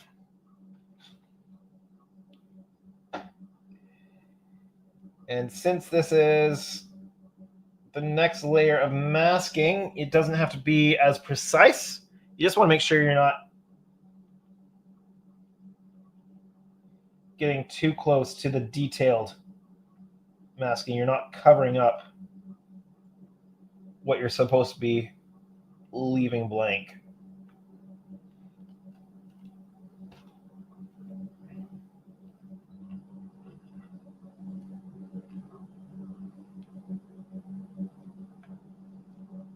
Still can't be too wide because it does need to go around the bend, as it were.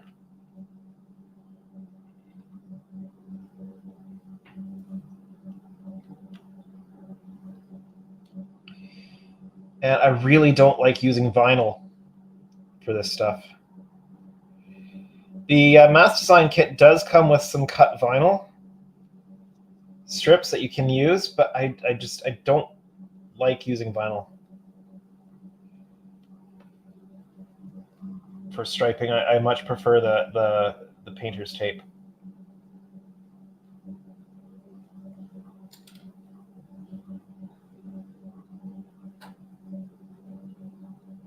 Sounds like somebody's spinning their tires outside.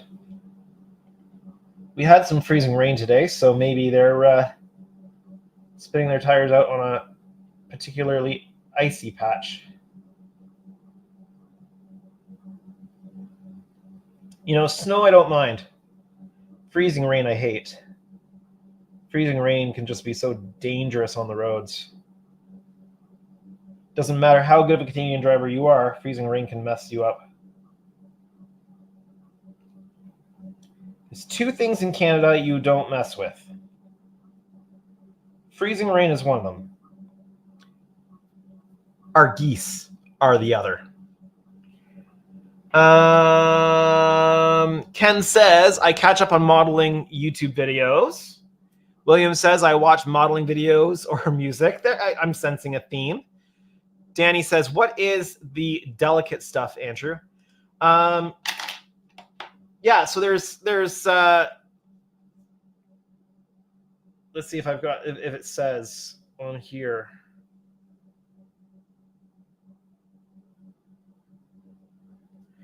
So it's for delicate surfaces. Delicate surfaces. So there is painter's tape out there that's specifically designed for delicate surfaces. The adhesive is far less aggressive. It'll do general masking for you. It's not going to do the uptight, like the tight in precise masking for you. Don't use it for that, but it's really good for just masking off large sections because it doesn't. It's very delicate on your painted surfaces. So I use it to cover, especially cover the Aztecing I've already done. So I will do the bulk, the mass masking with that, and just, I mean, I've used my adhesion promoter and I've primed and I've let everything dry properly. But this is just another way to make sure that no paint accidentally pulls up on your model as you're taking tape off. So it's just masking tape for delicate surfaces is all it is.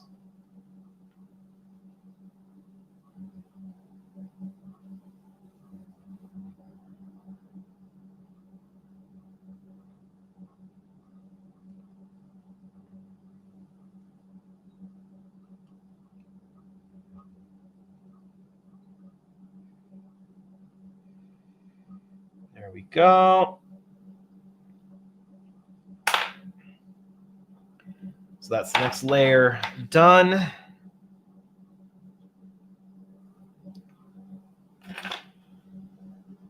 I might have to go in with one more layer of blue before I move on to the yellow there.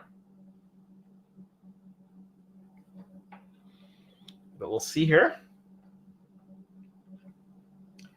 Danny says, also, it looks like some paint got stuck inside some of those windows that are near where the registry is going to be. Nope, there's no paint stuck in here. Oh, there's a tiny little bit in this one. I'm going to go through, because there are some back here where it's not quite as open, especially on the edge, where some of the paint has kind of clogged a little bit. Most of the windows are nice and clear and open, but I will go through, once I've got the paint on, I will go through and I'll double check all those windows just to make sure that they are cleared out. And if there's any that give me a lot of problems, they're going to be they can be off, but I will go through and just make sure that they get cleared out. Deb says, I've never hit anything with my vehicle except for a snowbank after spinning out on a patch of black ice on the highway. Yeah, I've never had any accidents, but I have put my car in the ditch once. And it was back when I was in school, and I was commuting. It was near the end of my time at school. I was commuting in for a couple courses to finish off my degree, and I was driving home and freezing. It was horrible weather. It was freezing rain. I was going down this hill, and I wasn't going very fast, but it was a combination of freezing rain and some slushy patches, and it just wasn't good. And all of a sudden, it just pulled, took me back end. So I was coming down this hill. My back end went out like this, and I just ended up facing the other way and then sliding into the ditch. Fortunately, it was just all soft snow in the ditch. I didn't hit any rocks or trees or stumps or anything like that. Just had to have the car pulled out, and it was all fine. But yeah, I've never that's the only issue I've ever had, and it was just really, really bad winter weather.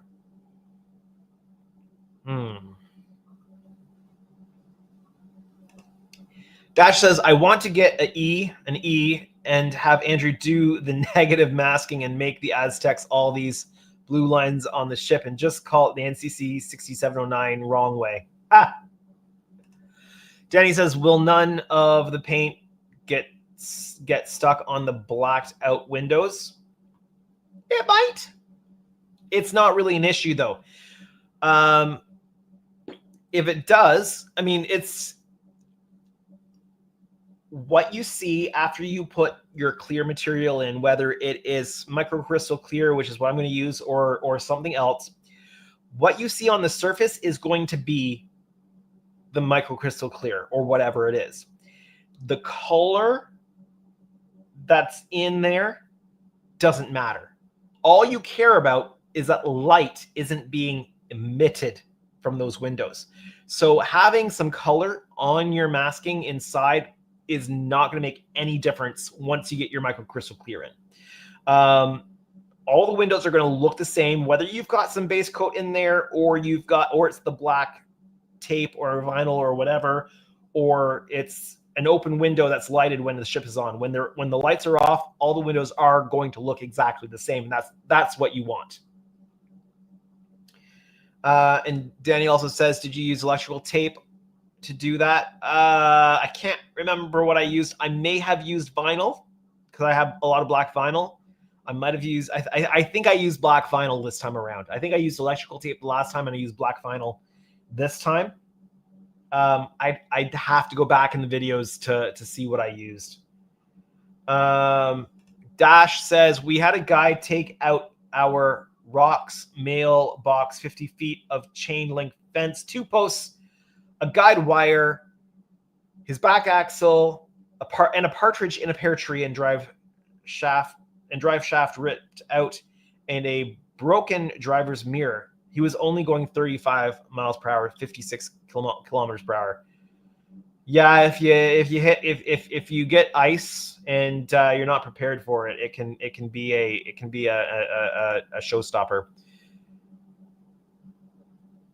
So it's actually microcrystal not so clear. Well, microcrystal clear dries pretty clear, but it's not optically clear, right? So it's not like if you're installing SolarRes glass. If you make SolarRes glass and install that, right? It's going to be clear as in it lets all the light through, but it's not going to be optically clear. Which is nice though, because you don't want the twinkling coming through from inside, but also the size of these windows also prevents being able to see. If you had large windows and you got paint inside and then filled them, that would be an issue. But this size, you're not going to see any difference in windows. Dash says, had another guy hit our hickory tree and smashed his truck. They had just put a lift kit in the truck. Fun in the snow. Yeah, like I said, snow, not a problem. I'll drive in snow. You just take your time. At least snow gives you something to grip to. Snow gives your tires something to grip to. Freezing rain is a whole other thing. Freezing rain is a no-go for me when it comes to driving. I mean, I've driven in it when I've had to, but I will never, ever choose to drive in freezing rain.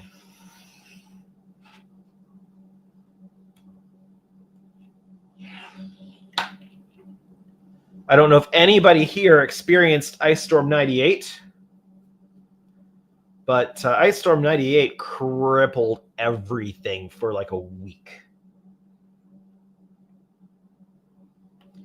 We just got so much freezing rain. It absolutely killed the power grid.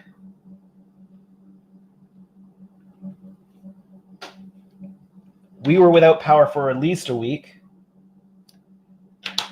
I was in grade 12 at the time, I think. And schools were, it wasn't just that the buses weren't running, the schools were closed, which, I mean, when we have bad weather, when we have winter weather, the schools are never closed. Buses might not be running, but the schools are open. And I mean, they closed the schools. A lot of the schools didn't have running water or power or heat or anything like that. So they really didn't have much of an option. Yeah, I think it was my grade 12 year in high school, which was for us the second last year, because we had grade 13. We called it OAC, Ontario Academic Credit. And so if you wanted to do like a university level program afterwards, you needed to have your grade 13. They've since eliminated that. They don't do that anymore here. But back in my day, we had grade 13. Back in my day, Sonny, we had grade 13.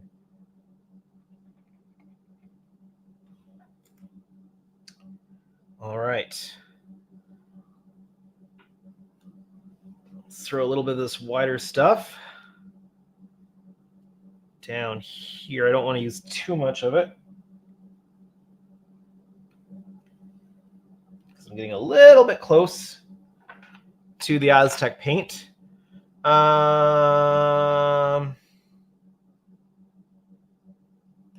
Devin says it's close to optically, but it's got some surface texture. Gloss paint makes it pretty clear if there's no distortion. Yeah, well, you do get a little bit of a, with the microcrystal clear, it will shrink a little bit. So you will get, on this size of the window, you can't, like, it's not noticeable to the eye, but you will get a little bit of dimpling in it, and that's enough to distort it optically. Then he says, I see. So I was wondering, in the movies, did the Enterprise E have a glass dome ceiling like they did on all the other Enterprises? I'm talking interior bridge model, not exterior ship model. I don't think we got any views of the top of the bridge in any of the movies. Not that I can think of. And I don't think that there is. I don't think that there is. Dash says, well, in Michigan, we had idiots that drive 80 regardless of the weather. I'm assuming you mean 80 miles, not 80 kilometers. You go to Texas, they get any drops of snow, they panic like it was the apocalypse. And apparently their pipes freeze. Apparently their water pipes freeze. I don't get that. If they're installed properly, they shouldn't freeze. Danny says, I remember that. One of the very few times we were off work because of the weather. And William says, winter blizzards of 1978 back in my day struck on a bus on the freeway 1 mile from Washington, D.C. Oh, stuck on a bus. Got it.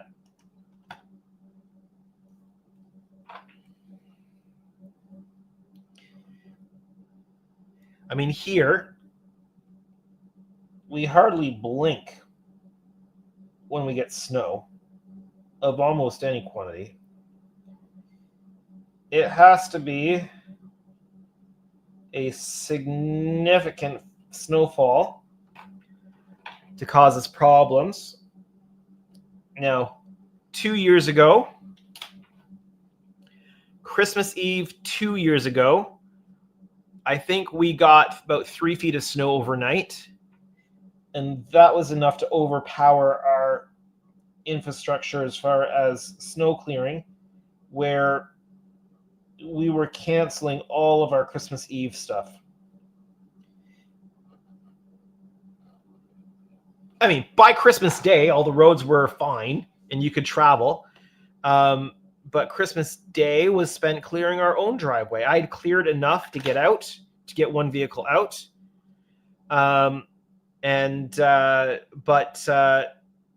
It's like it slowed us down. 3 feet of snow slowed us down, but it didn't exactly cripple us, if that makes sense. Although it was particularly bad for us just where we were located on our street. got a paint chip there I'm going to have to deal with. Just where we were located on our street, the wind brought copious amounts of snow into our driveway. In fact, there was one house on our street where they just couldn't get out of their house because of the amount of snow.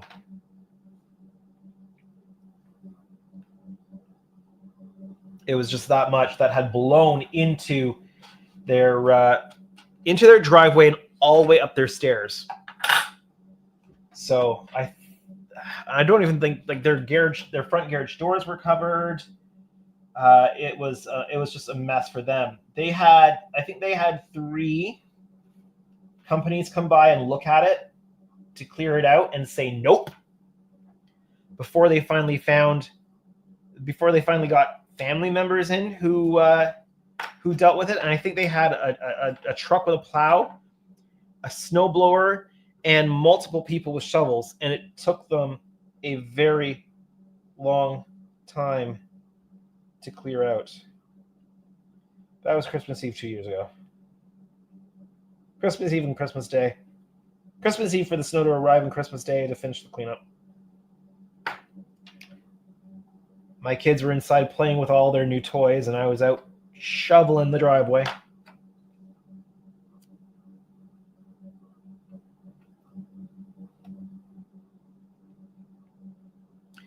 How do you clear that much snow out of your driveway if you've just got a shovel? Well, same way you eat an elephant, one bite at a time. Let's see. Danny says, why are there hardly any pictures of the model, interior sets, etc. from those 3 TNG movies with the E? You know, we were talking about that on my Boxing Day night stream. It's a shame that there are not enough pictures of everything.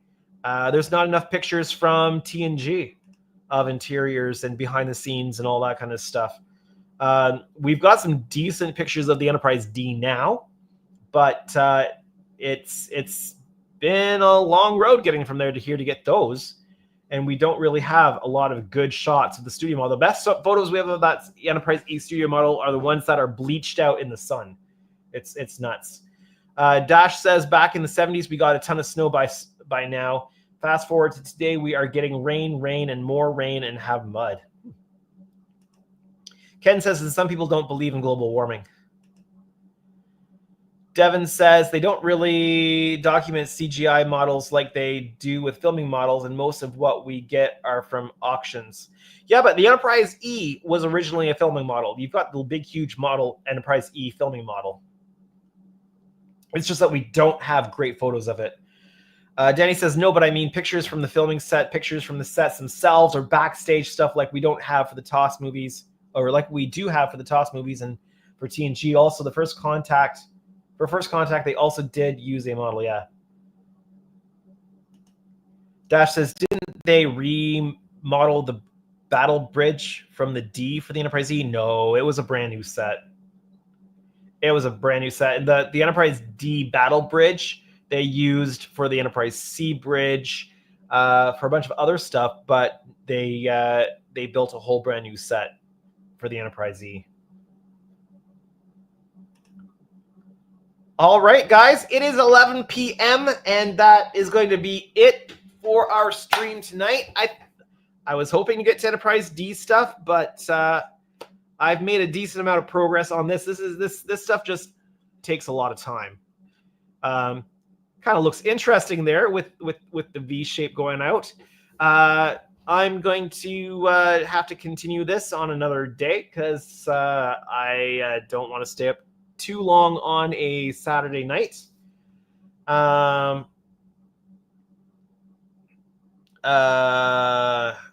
Devin said, let's just get caught up on these last few chats. My original comment must have been misunderstood. I know it was a filming model, and that's what I meant by the auction comment. Okay, got it.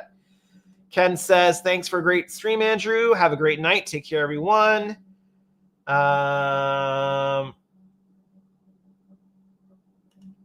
Danny apparently just found something.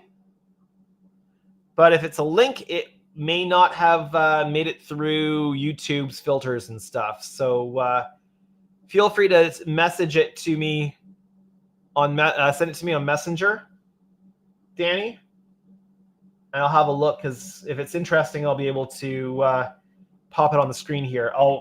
Okay, I've got something from Danny, so let me just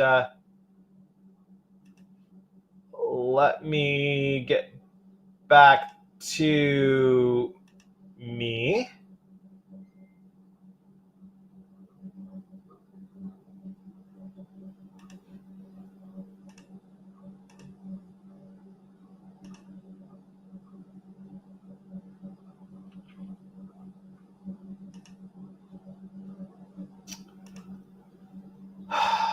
I'm having a problem getting back to my normal.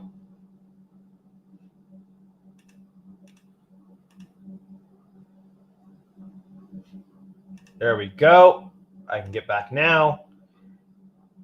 One moment, please. Please hold.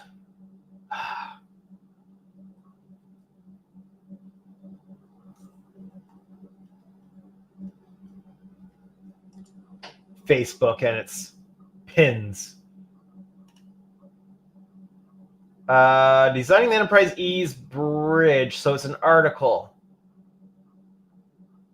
Yeah, I think I've seen these photos before. I should be able to put a link in the chat. There you go. There's the link that Danny sent me, and it does have some shots of the bridge being built, which is cool. All right. So long. Thanks, etc., etc. All right. Okay. So thank you, everyone, for coming by the stream. It's much appreciated. I hope that you've enjoyed it. It's I've got a good chunk of work done. I just have to work my way out with the chunkier. Oh, it also has. Danny says no. It also has detailed pics of the fully built bridge. Yeah. Yeah. So thank you, everyone, for joining. I'm happy with the work I was able to get done. Sorry I didn't get to any work on the Enterprise D tonight. That's just the way it is sometimes. But let me go to full face camera here. If you've enjoyed this stream, make sure that you hit that like button. If you're new to my channel or you haven't done so yet, hit that subscribe button today. You'll make me very happy if you do. But for now, my name is Andrew, and this has been Canadian Starships. Have a great night and weekend, everyone.